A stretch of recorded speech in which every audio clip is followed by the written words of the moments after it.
this game has been out for almost 2 years now. That means there's a lot of experienced gamers out there that, they're veterans.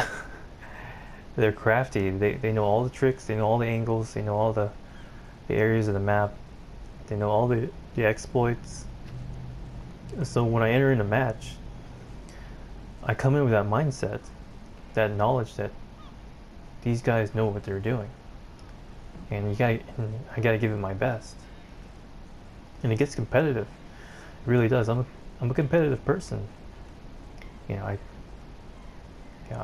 I want to win. I want to help the team win in any way I can. But it goes to a point where I can remember the losses more than I can remember, let's say 50 great wins. Those losses really stick with me. I still remember there's one from, I think I'll always remember this one, in December of 2013. We were on a high school map, and I was rolling with a different crew at the time, but I didn't know my right or my left. It was one of the worst losses I ever had. But it's important, how I remember those losses. Can I improve upon them? And what's great is that these days you can share all these videos, publish them on your channel, and what's great is that when I watch my friends' videos, and I've always known, I had an idea that, okay, they got some situations, some scenarios handled. I don't have to be too concerned. I'm going to worry about the next thing to do. But when I see it from their perspective on their videos, it allows me greater insight. So it makes me a better teammate for them. And what's really great is, I was just watching a video.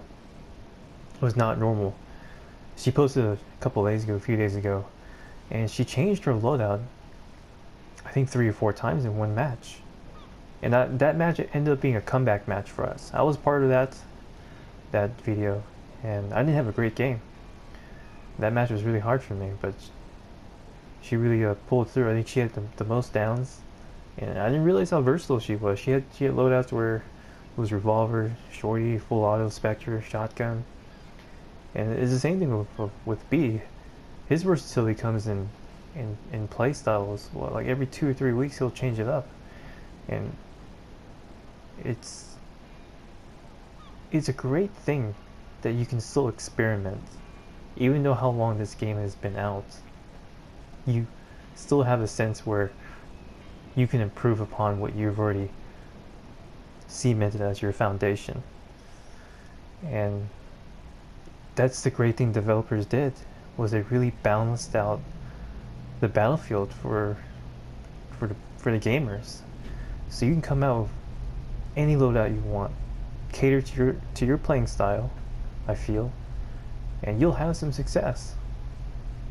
The biggest factor to increase that success is your teammates and who you surround yourself with. And if you can roll as one squad, as one unit, and we're a bit rambunctious, we kind of deviate from the norm, but we definitely pull it together though. Just watching that one match that Not Normal uploaded, I realized how we just, I think it was toward the middle of the match where we were losing by quite a bit, and then all of a sudden we were on a roll. We got on a really good streak, and it was because I think everyone calmed down and started really backing each other up, and we just automatically gelled.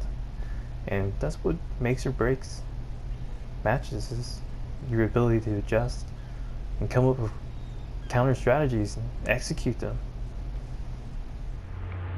Here we are. I'm going to grab the first supply box. Sure thing. This is unusual because we're in a very unusual situation. We're only a 3-man party. It's Not Normal, B, and myself. We have one random. And I normally forfeit the first supply box. It's because the first firefight of the multiplayer on The Last of Us usually ensues at the second supply box that we hit. So there is minimal settling in time, basically. And I want to be able to take a position where I can help out. Basically do reconnaissance, get the momentum going for my team at the beginning of the match, and hopefully carry that momentum throughout the entire match and increase our probability of success. And especially here at this map right here, the Wharf, I feel that when you're going against opponents, you don't really know what they're doing. There's a mixed bag of tricks, basically. You don't know if they're campers, if they're really aggressive, if they're flankers, if they're all coverts or whatnot. So the play styles could be anything. It's basically a puzzle. And when your environment is a puzzle as well, like the Wharf, it offers a special kind of challenge to your team, and to myself actually. Especially as a covert, I like to take different routes. I like to explore all the routes, and with the Wharf, the map's been out for I think over a year and a half, and I'll still get lost. I just got lost right there. I want to go up the ramp because I heard some action going on, and I took a wrong turn. And here's I see a 1v1 scenario here, and usually for these cases, I'm asking myself, where's the rest of the team?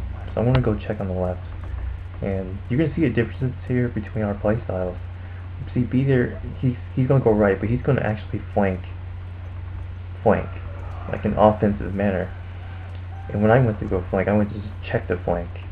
So I'm more defensively minded. I'm going to rejoin the group right here. And I'm going to break down the play of what happened in this situation. So B, you saw him go to the right. He's going to flank all the way over here to the left and come from behind. I believe there's two opponents. You got random teammate and then not normal here on the right, covering that side. And I'm going to naturally take this position to complete the team's formation.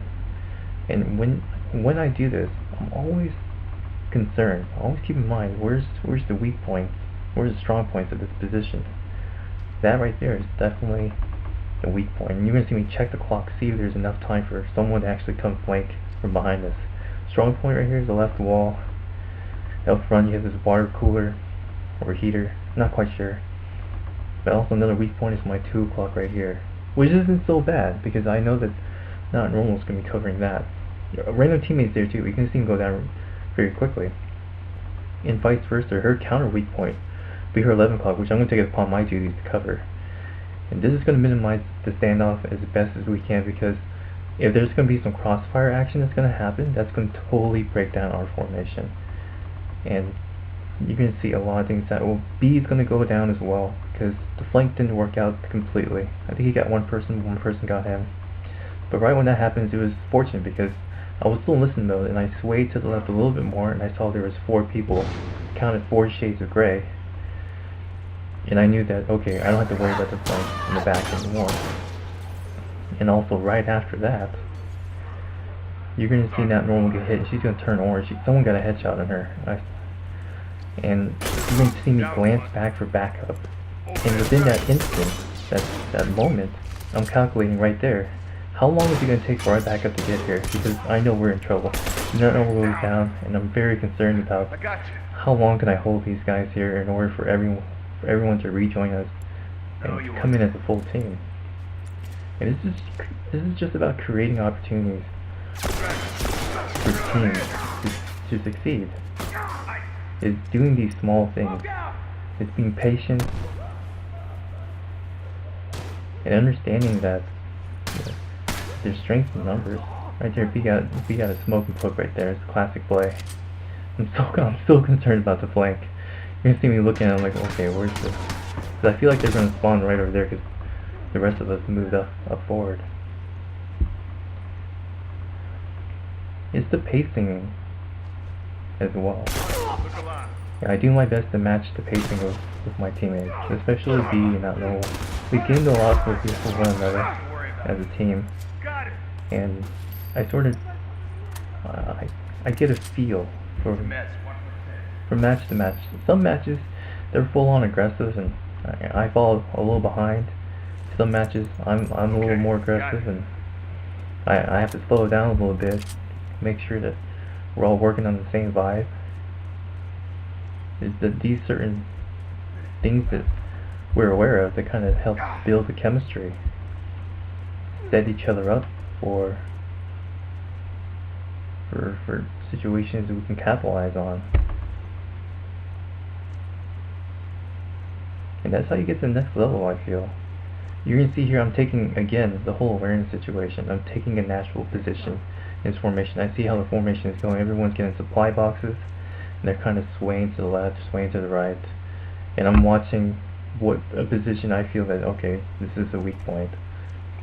I don't see anybody come and join. It looks like the other opponents are gathering their supplies as well. So I'm the last one hitting the box, and I usually don't mind this. It's just one of those things.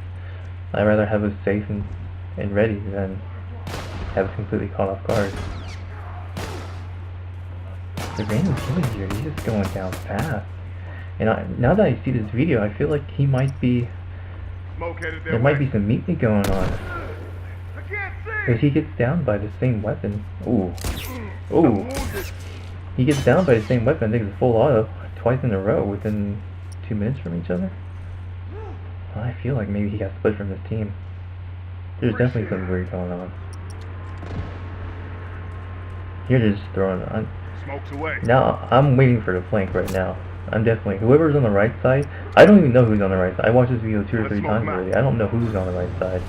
But I'm waiting for that person to flank, and I never got it. And I'm throwing almost everything I got in my bag. And here I'm calculating the time again. I'm like, okay, you know what? We can't wait here any longer. Someone's gonna flank us and destroy us. And I just moved up forward. Not normal. Thank goodness she was there. Great health defense right there. Great health defensive IQ. May I put it. She let me have this interrogation here because she went to go back to help. Whoever was still battling somebody. I'm not sure who it was. Still upsetting to see this. I think I basically called for a flank. You don't hear my voice in this video though. I think I turned it off. But no one flanked. So maybe it was a random teammate. It was the orange cowboy hat guy.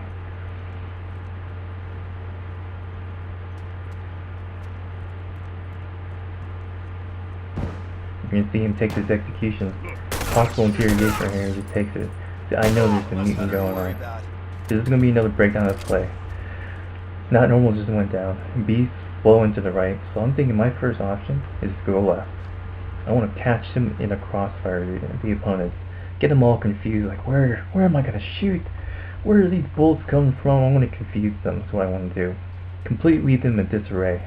My second option, which is actually the option I did exercise, is commence upon the yo-yo formation. The yo-yo formation is not so bad in this particular scenario, is because we have a great wider radius of attack because of this wall right here. It's going to be our little strong point, but you're going to see the play break down really fast because I think they threw a Molotov at B or whatnot. It just went to shit. And then my backup plan is I'm going to back up. I also know I might get surrounded. There's a huge possibility of that. They're going to be coming from the left and possibly also the right. If there's enough time, depending on what goes on, I'm going to possibly use these 2 barriers, one of them, to get behind and get cover. But you're going to see that I don't have time for that. So my last resort is just to make a stand and hopefully not give them an interrogation.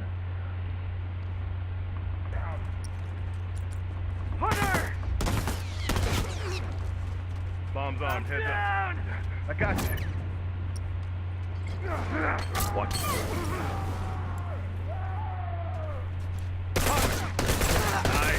Ice. That made me mad though. When I saw B go down, I was really upset. I remember that moment. I was like, fuck these guys. The nerve. I felt it's because I can't really explain. I got upset because I didn't do my job as a teammate. I'm always trying to provide some help defense, and a clean covert, which I try to do, is basically be there, stop him from executing or getting an interrogation, and be able to revive. Smokes away. A dirty covert is basically what you just saw right there, it wasn't intentional, but there's some dirty covers out there. Just watch his teammates get down and get destroyed, and they finally hop in. And they think they're badasses. It's like, well, everyone else was already weakened by your teammates. You didn't do that all on your own, by the way. And it's all about strategy and awareness. And that's how you build a team chemistry. Another way of doing it. You gotta be there for your teammates. But I got really pissed off right there. We were definitely on offensive grid in this match, though. You're gonna see as we're about to get this thing, and B does something really smart. You'll see him, I think 2 or 3 times, he lets go, because he's the one cracking up the mistake, but he lets go to help out, and it's really, really smart. Because no one comes back from that. Sometimes you need that extra gun pointed at the enemy, kind of, and hold them off. Out of ammo. This is a good game. This is a good match right here. Careful. Tell me just threw a bomb and hit the pole. That was a fail. Absolute fail.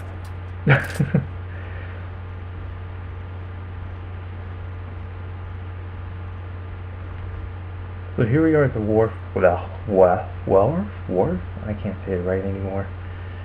This is transition. When you transition from offense to defense, no, I'm gonna cut that out. Doesn't matter. Ugh, can't say it. And you don't want to come in too headstrong. Ah, whatever. I'm not gonna use that either. What am I even doing?